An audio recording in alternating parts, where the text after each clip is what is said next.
வணக்கம். ஆன்மீக அன்பு நெஞ்சங்களுக்கு சங்கர சுப்பிரமணியத்தின் அன்பார்ந்த வணக்கங்கள். இப்போ நம்ம பார்க்க போகிறது மாசி மாதம் பற்றிய ஒரு சிறிய குறிப்பும், பின்னர் அந்த மாசி மாதத்தில் 12 ராசிக்காரர்களுக்கும் எப்படி இருக்குது அப்படின்றத பொறுத்து தான் இப்போ நம்ம பார்க்க போகிறோம். இந்த மாசி மாதம் அப்படின்னு எதுக்கு ரொம்ப சிறப்பு வாய்ந்ததாக இருக்குது அப்படின்னு பார்த்தோம்னா, ஆன்மீகம் மற்றும் தெய்வ வழிபாடுகள், ஆன்மீகம் சார்ந்த எந்த ஒரு காரியங்கள் செய்கிறதாக இருந்தாலும் தெய்வ வழிபாடுகளுக்கு உகந்த ஒரு மாதமாக இந்த மாசி மாதம் ஒரு சிறப்பான மாதமாகவே இருக்குன்னு நம்ம சொல்லலாம். இதில் முக்கியமாக என்ன அப்படின்னு பார்த்தோம்னா, விஷ்ணுபதி புண்ணிய காலம்னு சொல்லுவோம். விஷ்ணுபதி புண்ணிய காலம் அப்படின்றது மாசி 1ஆம் தேதி, அதாவது 13ஆம் தேதி மாசி மாத பிறப்பு அன்னைக்கு நமக்கு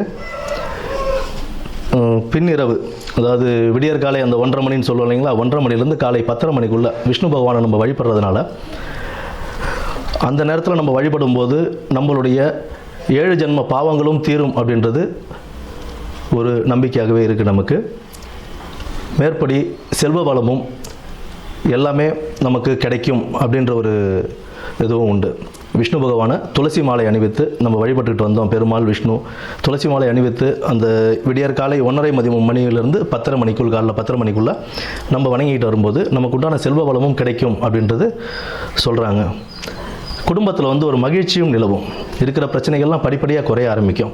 அதாவது இத்தனை வருடத்தில் நீங்கள் ஏகாதசி விரதம் இருந்திருப்பீங்க அப்படின்னா, அந்நிய தினத்துக்கு விஷ்ணுபதி புண்ணியகாலம் அப்படின்ற அந்த தினத்தில் நம்ம விஷ்ணுவை வழிபடும் போது எத்தனை ஏகாதசி, பல ஏகாதசிகள் விரதம் இருந்ததுடைய பலன் நமக்கு கிடைக்கும் அப்படின்றதும் சொல்கிறாங்க. அடுத்தது பார்த்தோம்னா, இந்த மாசி மாதத்திலேயே சிவராத்திரி, மகா சிவராத்திரின்னு சொல்லுவோம். மாசி மாதத்தில் வரக்கூடிய சிவராத்திரியை, அந்த சிவராத்திரி சிவபெருமானுக்கு உகந்த ஒரு தினமாக நம்ம அதை கொண்டாடிக்கிட்டு இருக்கோம், மகா சிவராத்திரியை. அடுத்து மாசி மகம், அம்பிகை ஜனிச்ச நாளாக அந்த மாசி மகத்தை நம்ம வணங்கிக்கிட்டு வரோம். அம்பிகைக்கு ரொம்ப உகந்த நாள் அந்த நாளில் தான் நமக்கு இந்த நீராட்டெல்லாம் செய்வாங்க. கடலில் போய் குளிச்சுட்டு வர்றது, இந்த மாதத்தில் அதெல்லாம் செய்யும்போது கடலில் குளிக்கிறது, ஆன்மீக ஸ்தலங்களுக்கு போயிட்டு வர்றது, இதெல்லாம் ஒரு பெரிய புண்ணியத்தையே தரக்கூடிய ஒரு மாதமாக இந்த மாசி மாதம் அவ்வளோ சிறப்பு வாய்ந்த மாதமாகவே இருக்குது. இந்த மாசி மாதத்தில் பெண்கள், திருமணமான பெண்கள் தாலி பிரித்து கோத்தாங்க அப்படின்னா அவ்வளோ விசேஷம். அடுத்தது இந்த பூணல் அணிவிக்கும் இதுவும் சொல்லுவாங்க. மாசி பூணல் பாசி படியாதுன்னு சொல்லுவோம். மாசி மாதம் பூணல் அணிஞ்சால் அவ்வளோ விசேஷமாக கருதுவாங்க. புதுசாக பூணல் போடுறாங்க அப்படின்னா, யஜ்ஞோபவிதாரணம் செய்கிறாங்க அப்படின்னா, அதுக்கு மாசி மாதத்தை மேக்ஸிமம் ஆட்கள் மாசி மாதம் தான் தேர்ந்தெடுப்பாங்க. ஏன்னா அவ்வளோ விசேஷமான ஒரு மாதமாக இந்த மாசி மாதம் இருக்குது. அது மட்டும் இல்லாமல் புனித நீராடுதல், விரதங்கள், குலதெய்வ வழிபாடு, இதெல்லாம் நம்ம பண்ண இந்த மாதத்தில், இந்த மாதம் ஃபுல்லாகவே ஒரு சிறப்பான மாதம் தான். ஆன்மீகத்துக்கும் தெய்வ வழிபாடுக்கும் ரொம்ப ஒரு சிறப்பான ஒரு மாதமாகவே இந்த மாதம் அமையும். இனி வரப்போவது 12 ராசிகளுக்கு உண்டான பலன்களை என்னன்னு நம்ம பார்ப்போம்.